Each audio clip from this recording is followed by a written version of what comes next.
Cavaillonnais, bonjour. Tout d'abord, mes colistiers et moi-même tenons à vous remercier d'être venus si nombreux à l'inauguration de la campagne électorale de notre équipe Mieux Vivre à Cavaillon. Nous tenons également à remercier de leur présence les journalistes et les membres d'associations qui ont accepté de se déplacer pour venir nous écouter. Les élections municipales de mars 2020 doivent marquer une date importante dans l'avenir de Cavaillon. Si nous voulons sortir des sentiers battus et des combats stériles des partis politiques. À ce jour, 4 candidats sont déclarés. Le premier investi, le candidat investi par La République En Marche et soutenu par Emmanuel Macron, Benoît Mathieu, la candidate du Rassemblement National, Bénédicte Ozenot, conseillère municipale à Loris, parachutée à Cavaillon depuis moins d'1 an, d'où son ignorance de la problématique cavaillonnaise, le candidat investi par le Parti républicain, Gérard Daudet, qui n'a pas été élu au poste de maire par le suffrage universel, puisque adoubé par la majorité municipale, à la suite de l'élection de Jean-Claude Boucher, qui a démissionné de son fauteuil de maire de Cavaillon pour rejoindre l'hémicycle de l'Assemblée nationale en raison de la règle du non-cumul des mandats.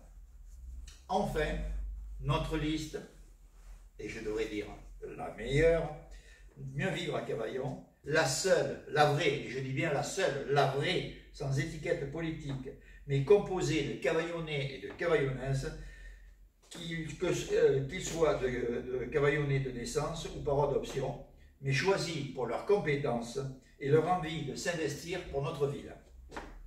Cavaillon, cher à notre cœur, nous l'avons connue prospère, attirante, pleine de vie, et qui, au fil des ans, qu'elle soit gérée par les représentants de tel ou tel parti, a perdu son attractivité et que l'on ne fait que traverser sans s'y arrêter.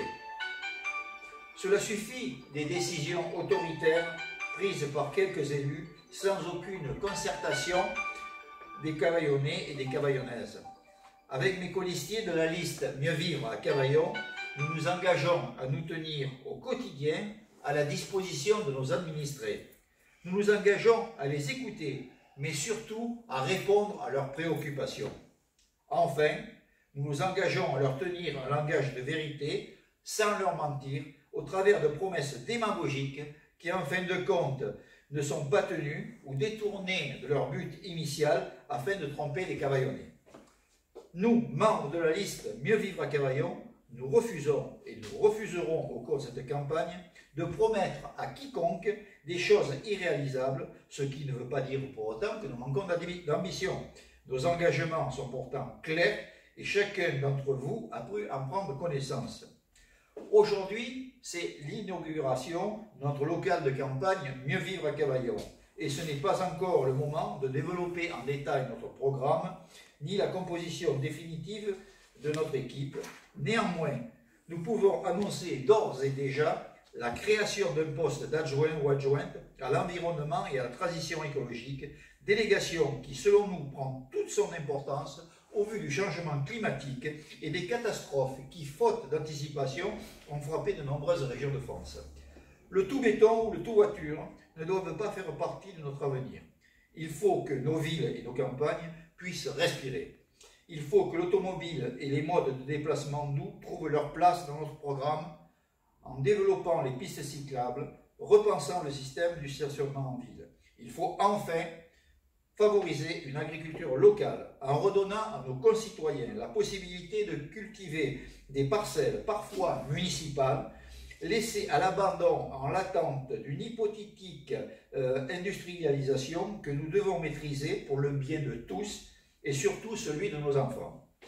Parmi nos engagements figure également la redynamisation du centre-ville avec une délégation au commerce qui devra certes prendre en compte la triste réalité avec de nombreux commerces qui ferment peu à peu ou se délocalisent.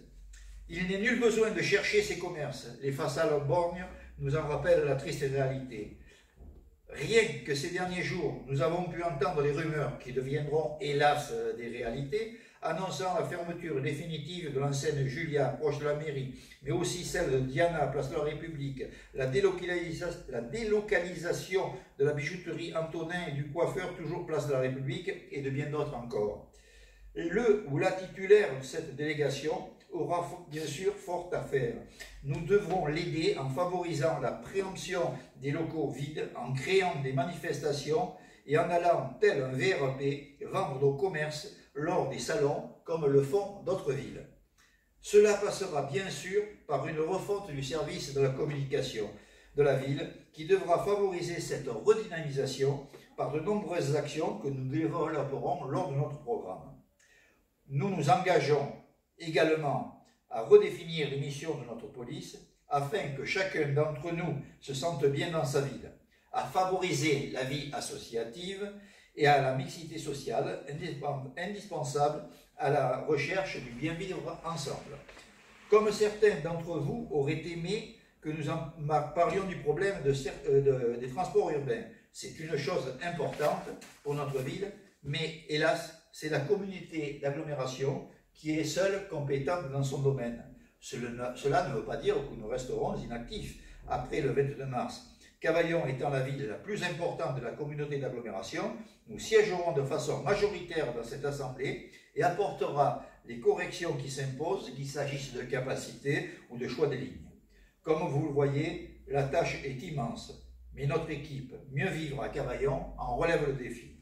C'est ensemble que nous sauverons notre ville. Unissons-nous afin que les changements que tous les Cavaillonnais et Cavaillonnaises souhaitent deviennent enfin une réalité.